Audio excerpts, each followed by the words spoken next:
ताजं देतून खावा. स्पेशल तर सगळ्यात दिसतंय. नमस्कार नमस्कार नमस्कार.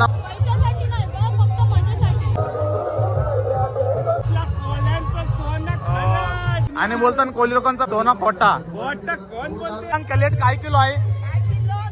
ही दर्याचा राजा थाली. दर्याचा राजा झाली का ही?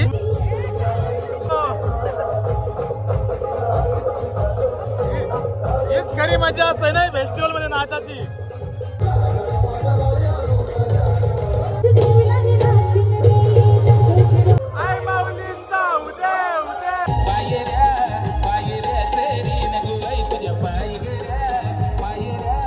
सगळे व्लॉगर आहात, मला वाटतं या सगळ्यांसाठी टाल्या होऊन जाऊ द्या. एक करंजाशी आलेला आहे, एक बेलापूरशी आलेला आहे.